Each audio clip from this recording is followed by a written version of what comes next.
आपने मुझे किस कार्य व कारणवश स्मरण किया है? श्री हरि, दुष्ट जलंधर ने मुझ पर कुदृष्टि डालकर मेरे सतीत्व तेज को आहत किया है। अब तो उस दुष्ट का अंत होना ही चाहिए। पर कैसे? आप मुझसे पूछ रहे हैं कैसे?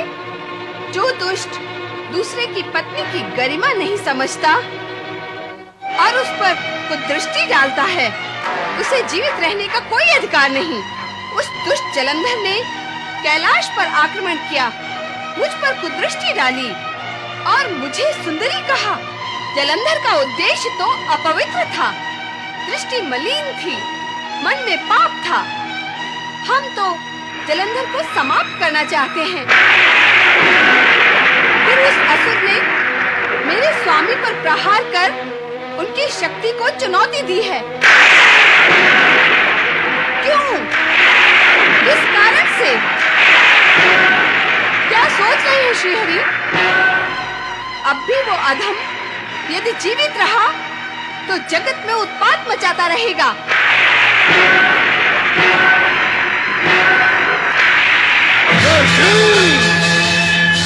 हे मायावी, छल किया है तूने हमसे, तू दंड पाने के योग्य है। दैत्यराज महाबली जलंधर हूँ। मेरा जन्म युद्ध करने और देवताओं को परास्त करने के लिए हुआ है। ये संभाल मेरा वार।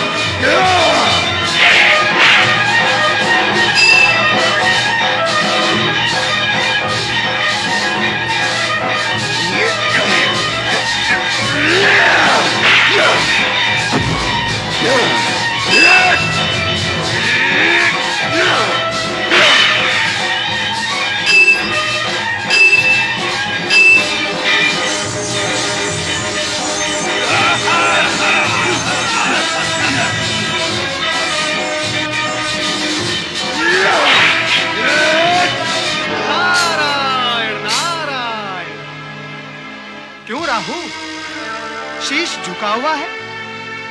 क्या लज्जित हो अपने दुष्कर्म से? लज्जित भी और दुखी भी। अरे ये तो शुभ लक्षण है। अहंकारी और दुष्कर्मी यदि अपने कर्मों पर लज्जित होने लगेंगे तो जगत में सर्वत्र शांति और सुख व्याप्त हो जाएगा। सत्कर्मों का ही बोलबाला होगा। नारद, तुम सदा जगत के सुख का राग ही क्यों अलापते रहते हो? इसलिए कि ये सर्वश्रेष्ठ राग है। इसी राग से इस सृष्टि का निर्माण हुआ है और इसी राग से ये सृष्टि संचालित होती है। जिसने भी ये राग जान लिया उसके लिए फिर कुछ जानना शेष नहीं रह जाता। तुम भी आलापो इस राग को राहु, तुम्हारा भी कल्याण ही कल्याण होगा। अपने ही कहते रहोगे या मेरे भी सुनोगे? नारायण नारायण, आज तुम्हारे पास भी सुनाने के लिए कुछ है। उत्तम, अति उत्तम। सदा तो सुनते ही रहते हो, आज सुनाओगे? सुनाओ, शीघ्र सुनाओ। तुम मुझसे लज्जा का कारण पूछ रहे थे ना? हाँ हाँ, वैसे अहंकार और दुर्भावना का आभास होते ही लज्जा आती है, किंतु तुम्हारे साथ क्या कारण है? क्या दैत्यराज जलंधर ने तुम्हें प्रताड़ा है? नाम ना लो उस दुष्ट का। वो दैत्य नहीं, दैत्यों का शत्रु है। यदि मुझे उसकी दुष्टता का ज्ञान पहले होता तो कभी साथ न देता। उसका साथ देने के कारण ही मैं लज्जित हूँ। अभ्यास करो लज्जित होने का, और अपने अन्य असुर बंधुओं को भी अभ्यास कराओ। सबका कल्याण ही कल्याण होगा। परंतु इतना भी समझ लो कि भगवान भोलेनाथ के हाथों ही जलंधर का वध होगा।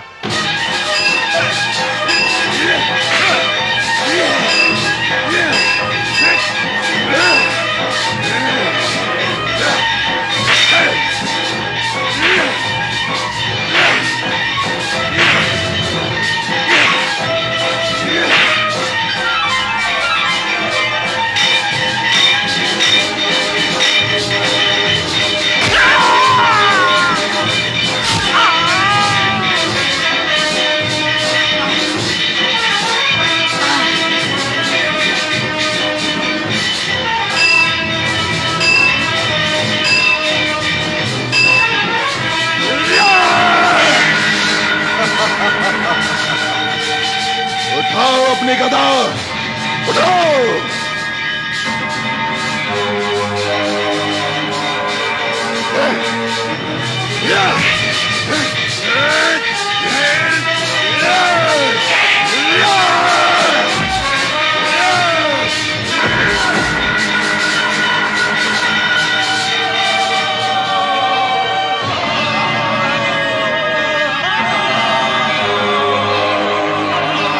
दैत्यराज जलंधर, जलंधर, महेश्वर शिव शंकर से युद्ध करके अपने सर्वनाश का आयोजन मत कर। अब भी समय है, कुछ बिगड़ा नहीं। भोलेनाथ बड़े दयालु हैं। युद्ध रोक कर इनसे क्षमा मांग, ये अवश्य तुझे क्षमा कर देंगे। अरे गुरु, कैसे गुरु हो तुम? कभी इस ओर तो कभी उस ओर। अरे बार बार दल बदलोगे तो तुम्हें गुरु कौन मानेगा? अरे निर्बुद्धे, समय की पदचाप सुन, काल के मंद पगों की आहट सुन, जो धीरे धीरे तुम्हारी ओर बढ़ रहे हैं। समय रहते संभल जा, फिर अवसर नहीं मिलेगा। युद्ध भूमि से भाग जाने वाले अवसरवादी दैत्य गुरु, मैं तुम्हारी भांति अवसरवादी नहीं हूं। सामने दुर्बल देखा तो डट गए और बलवान देखा तो हट गए। छे! मुझे उपदेश देने का अधिकार अब तुम खो चुके हो। पर तू तो अपने प्राण ही खो देगा इस युद्ध में। क्यों मेरे क्रोध को भड़का रहे हो? यदि यह क्रोध की ज्वाला भड़क उठी तो कोई भी मंत्र शक्ति तुम्हारी रक्षा नहीं कर सकेगी। हाँ, मेरे प्राणों की चिंता छोड़कर तुम अपने प्राणों की रक्षा करो दैत्य गुरु। जाओ, चले जाओ यहां से, जाओ। ऋषि,